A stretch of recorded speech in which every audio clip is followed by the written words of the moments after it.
So next topic we will be dealing with is pollen-pistil interaction. Okay. In the previous classes you have studied what is a pollen grain. Okay. Pollen grains are the male gametophytes. That means they carry a male gamete in it. Okay. That is the reason they are known as male gametophytes. You know what is a pistil. Pistil is the unit of gynoecium, which is a female reproductive part of a flower. Okay, this is the structure of a pistil. Okay, here is the stigma, this is the style, and this is the ovary. Inside ovary, you will find ovule. In the previous class, we have clearly studied the structure of anatropous ovule. The same structure I have drawn here. Okay, so this is the blue color structure. What you see here is a ovule. Okay, and inside the ovule we have an embryo sac, which is known as female gametophyte. Which is known as female gametophyte.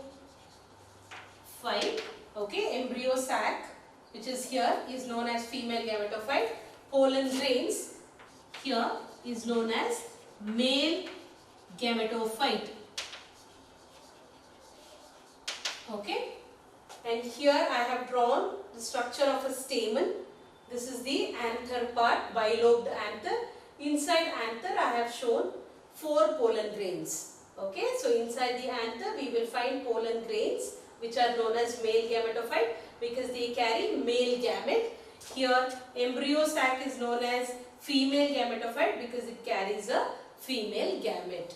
Okay, now I have drawn both the structures together so that you will be clearly able to understand how pollen grains and the pistil, they interact with each other. Okay, now from the time pollen grains, okay, I have enlarged a single pollen grain here. From the time pollen grains are released from this anther, okay, they come and deposit on the stigma. They are released from the anther. These pollen grains, they come, they deposit on the stigma. Okay, they produce a tube called as pollen tube. Okay, and the pollen tube passes through this style, ovary. It comes near the ovule, and the pollen tube comes close to the embryo sac. Okay, from the time pollen grains are come out of the anther till the pollen grain forms a pollen tube and the pollen tube reaches the embryo sac, this whole phenomenon is known as pollen-pistil interaction. Once I go in detail, once I explain the process, you will be able to understand it better. So this is the structure of a whole pistil. I'll erase this. I hope this is clear to you.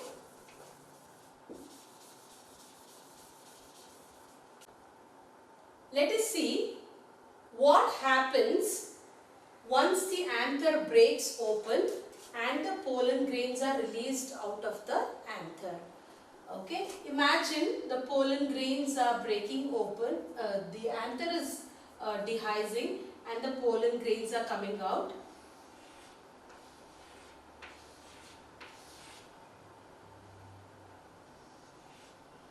Okay, I don't have to explain you the structure of pollen grains again because we have already done it. Okay, so pollen has 2 layers, the outer exile and the inner wall in time, and since the microspore has undergone a mitosis, we have 2 cells in a pollen grain, one larger cell, one smaller cell. Larger cell is known as vegetative cell, smaller cell is known as generative cell. Vegetative cell has an irregularly shaped nucleus, whereas generative cell has a small nucleus. Okay, while explaining the structure of pollen grain itself, I clearly mentioned that this is the 2-celled stage of pollen grain. Okay, in 60% of the angiosperms, the pollen grains are released out of the anther in this 2-celled stage. However, in the other 40% of angiosperms, pollen grains are released out of the anther in a 3-celled stage. That means this generative cell again undergoes a mitotic division and it forms 2 cell here, haploid cell, and they are known as male gametes. Okay, these two are known as male gametes. Since this pollen grain is carrying male gametes, this pollen grain is known as male gametophyte. Okay, so in 60% of the angiosperms it is released in 2-cell stage. In 40% of the pollen grains, the generative cell undergoes mitosis. It creates 2 cells. Both the cells are known as male gametes. It has haploid nucleus. Okay, now imagine this pollen grain is released from the anther. Okay, now there is no pollen grain here. These pollen grains, what they do is, they come and sit on the stigma. They come and get deposited on the stigma of the pistil. Okay, now you should clearly know that even though pollen grains are coming in 2-celled stage, ultimately when it comes and get deposited on the stigma, it will divide itself. The generative cell undergoes division here. Okay, there is a case where the pollen grains, while coming to the stigma itself, it's already in 3-cell stage. The generative cell has already undergone mitosis. It has already produced 2 male gametes. Okay, it is coming as a 3-cell stage. If not, if the pollen grain is coming as a 2-cell stage, it has to undergo a mitosis division here, and ultimately whatever the scenario is, it has to become a 3-celled stage pollen grain. Okay, if it is coming with 3-celled stage like this, it is well and good. If it is coming with 2-celled stage like this, like 1 cell, after reaching the stigma, it has to undergo this process where the generative cell will divide into 2 male gametes. Okay, so this 3-cell stage is mandatory. Now, what happens once the pollen grain has reached a 3-celled stage? Okay, before that we should know, is it that easy that as soon as the pollen grains reach the stigma will accept the pollen grains? No, it is not that easy. Okay, now if the pollen grains are of the same species of this pistil, then the pollen grains will interact with the stigma. In whatever case, the stigma, this region of the pistil interacts with these pollen grains. Okay, there is a dialogue between the pollen grains and the stigma happening here. What is that dialogue? Dialogue is in the form of chemical components. Pollen grains release some chemicals. The stigma also release some chemicals. If the pollen grains and stigma both belong to the same species of plants, only then the pollen grains will be accepted by the stigma. Okay, this is a very crucial matter to understand. There is a chance that on the stigma, the pollen grains belonging to different plants can come and get deposited. Okay, not all the pollen grains will be welcomed by the pistil or the stigma of the pistil.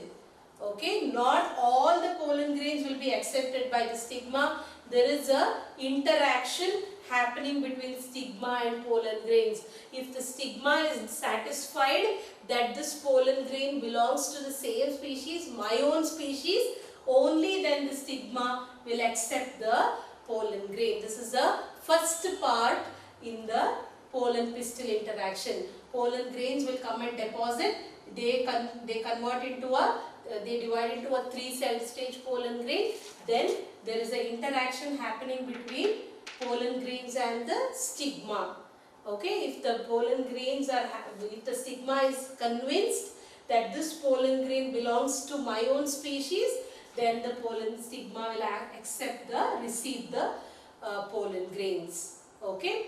Now imagine that interaction is successful and the pollen grains are being accepted by the stigma. Then what next? Okay. What happens is, yesterday in previous class I mentioned that here the exile wall has in between pores like this. Okay, these pores are known as germ pores.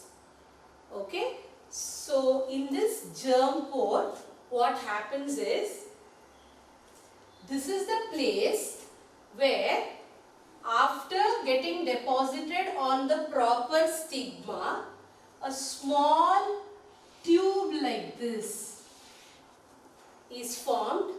This tube is known as pollen tube, or it's a germ tube. Okay, so this is the place known as germ pore where a small tube like structure known as pollen tubes are formed. Okay, so here as soon as the pollen grains gets deposited and accepted by the stigma, these pollen grains will form a tube. Okay, when this tube is formed, this tube is formed like this. It almost reaches the cytoplasm of the pollen grain. Okay, at this stage, okay, the pollen grains starts producing a tube called as pollen tube. This is known as pollen germination. Okay, when you soak any seed, dry seed in the water, okay, water will be absorbed by the that particular seed and it starts germinating. Similar way, when a pollen grain starts producing this pollen tube, it is known as pollen germination. Okay, that is known as pollen germination. Okay, once the pollen grains start germinating, what happens is, you know that there is 1, 2, 3 nucleus present inside inside every pollen grain. Here there is 1 in the vegetative cell, 2 male gametes present, okay, which is formed as a result of division in the generative cell. Now what happens is, all these 3 nuclei, one nuclei, second one and the third one, all 3 of them, they enter this pollen tube. Okay, so all the 3 nuclei present inside the pollen grain, they enter this pollen tube. Okay, now pollen tube starts elongating. It passes through the style.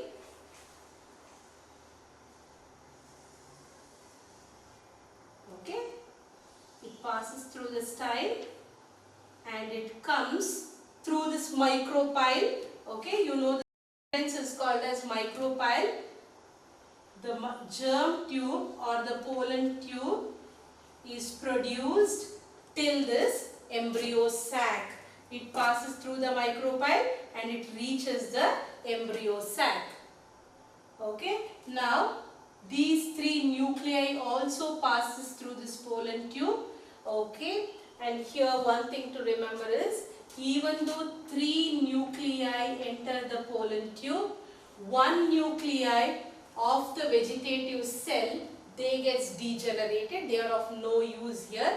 They gets degenerated. Only the 2 male gametes produced in this lower part of the pollen grain, both of them, they pass through the pollen tube. They pass through this route, okay.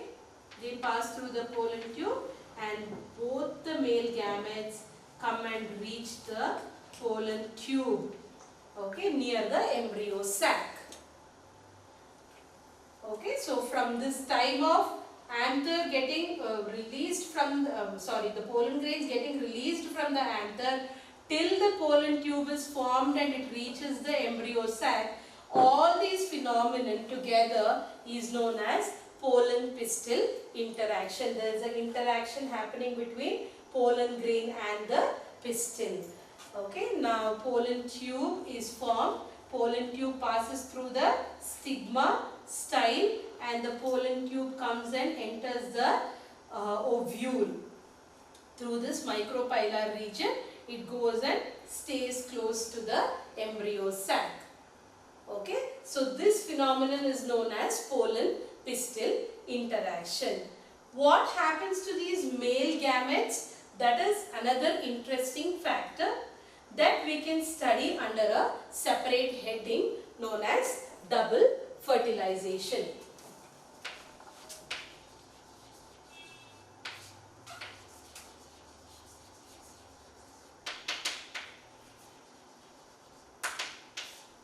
Till now, whatever happened, including microsporogenesis, megasporogenesis and this pollen pistil interaction, it can be grouped under events coming under pre-fertilization. They can be considered as pre-fertilization events. Whereas I am talking about double fertilization, it is a phenomenon happening under the topic fertilization.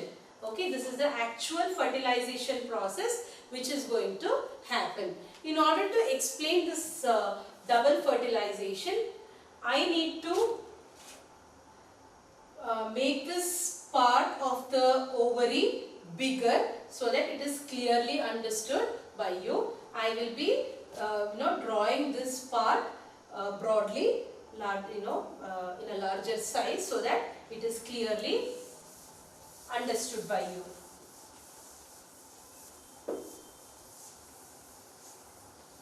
So we will be studying about this process called as double fertilization. This is the this is the actual fertilization process that takes place in a sexually reproducing flowering plants. Now, as you already know, the pollen tube has entered the ovary. It has gone till the embryo sac. Let me elaborate. Okay, draw it little bigger.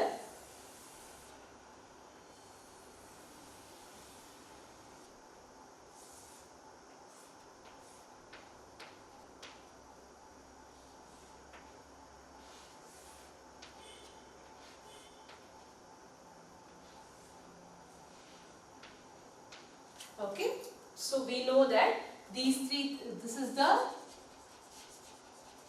chalazal end of the embryo sac, whereas this is the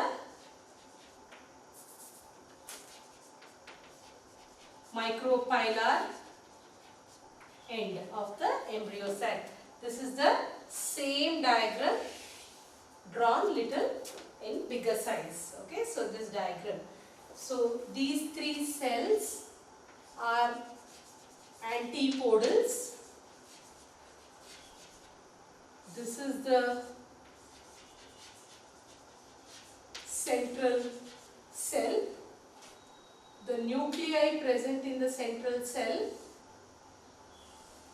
they are known as polar nuclei, and these three cells together, they are known as egg apparatus. Okay, whereas these two are synergids and this is a egg. Okay, so this is the structure of ultimate embryo sac.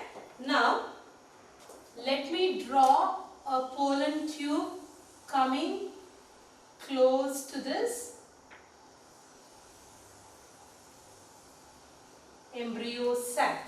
Okay, it's the same pollen tube which has come all the way through the stigma, style and ovary, carrying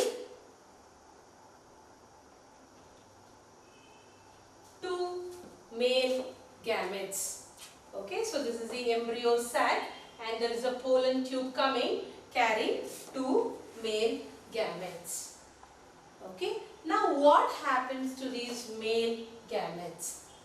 Male gamete, definitely it has to fuse, okay, or it has to fertilize a female gamete.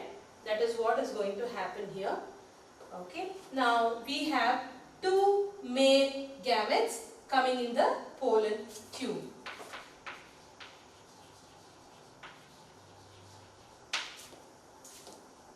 Now what happens is, here you have two synergids. While explaining the structure of embryo sac, I mentioned that on the synergids there will be finger-like structure known as filiform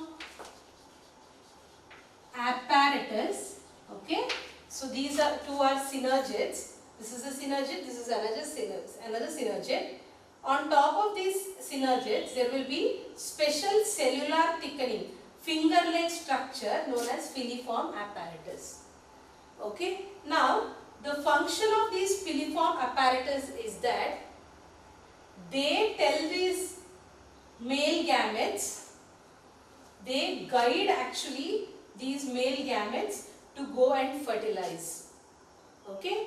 They also help the pollen tube to come and get attached to the embryo sac and release the male gametes to a particular place.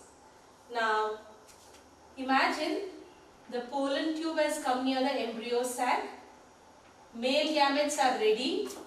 Now, what happens is, these synergids at this particular time, they start to degenerate. That means it starts to disappear from here. Now there is only one egg present in the center because two synergids are degenerating.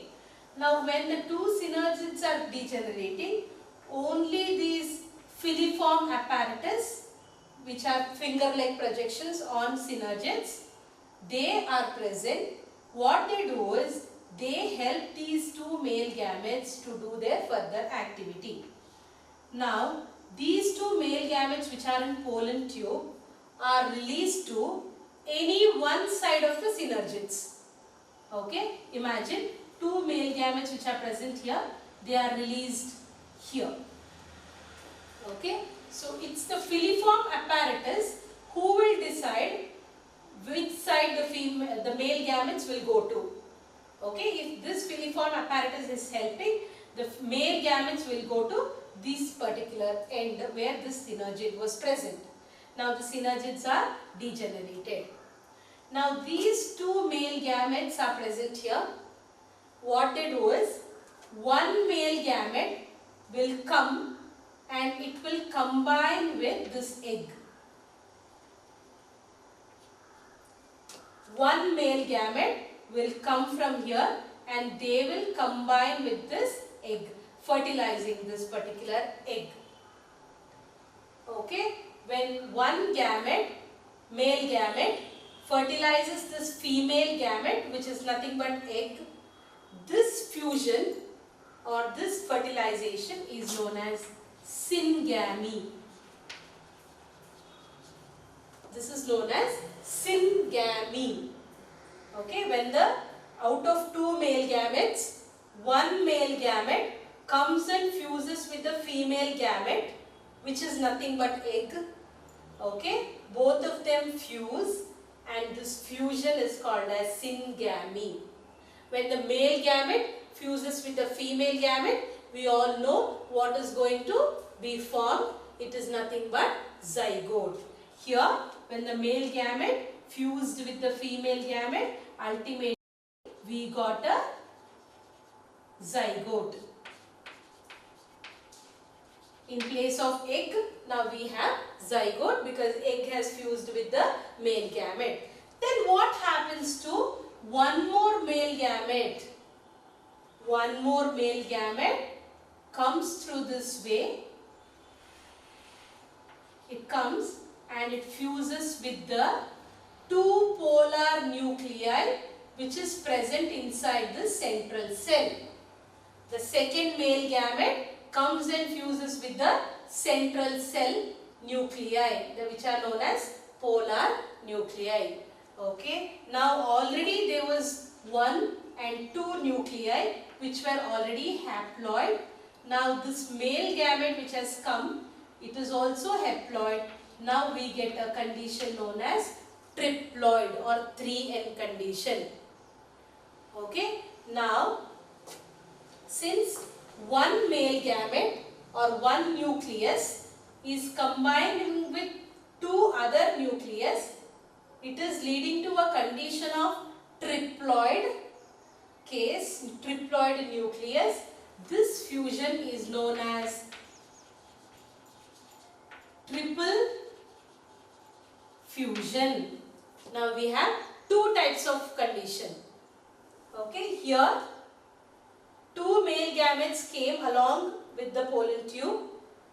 One male gamete goes into one of the synergids and it fuses with the egg, forming a zygote. Another male gamete which came in the pollen tube, it enters the synergid. It goes to the central cell. It fuses with the haploid nucleus which were already present in the central cell. Okay, both the nucleus were haploid. Now the male gamete which went, again it's a haploid because you all always know gametes are always haploid, they are never diploid. Because they are the result of meiotic division, they are always haploid.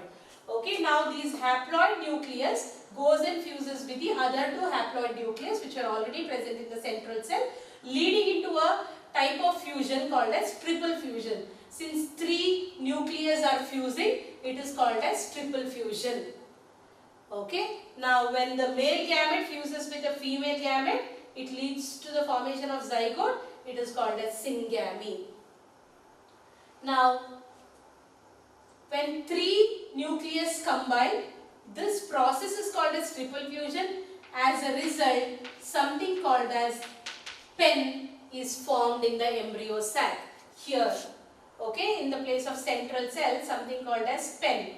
Pen represents primary endosperm nucleus.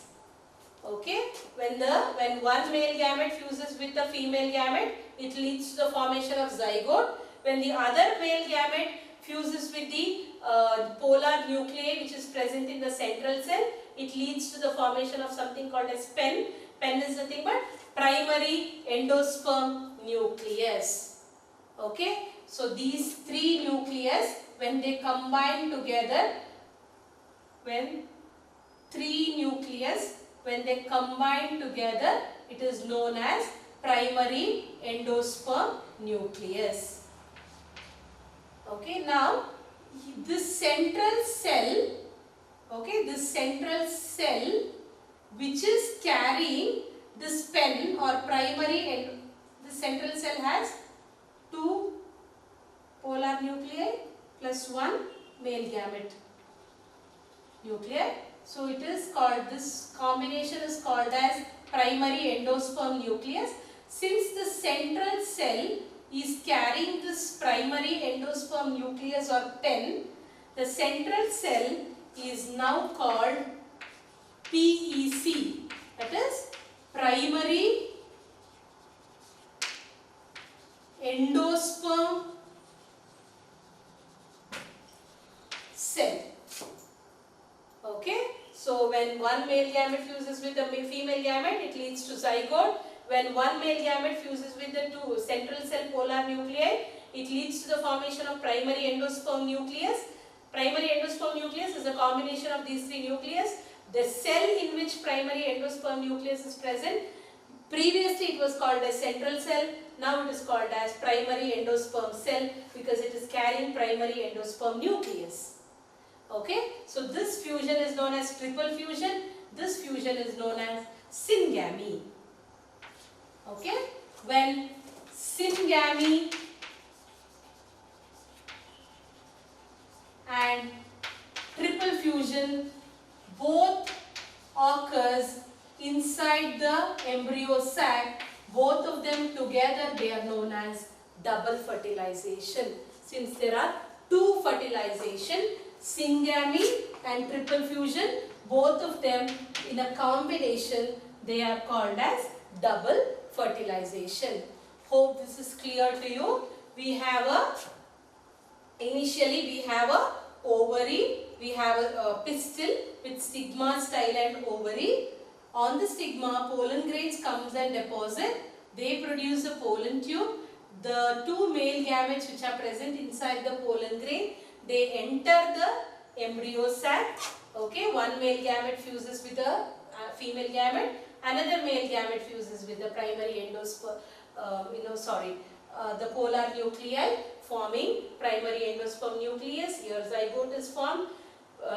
This fusion is known as syngamy, this fusion is known as triple fusion. Both of them together they are known as double fertilization. This is the property of pollen pistil interaction or double fertilization of a flowering plant. Okay, hope this class is helpful to you. If there is any confusion, you can always reach out to me and I will be solving all your doubts. Okay, hope this is helpful, hope this is clear.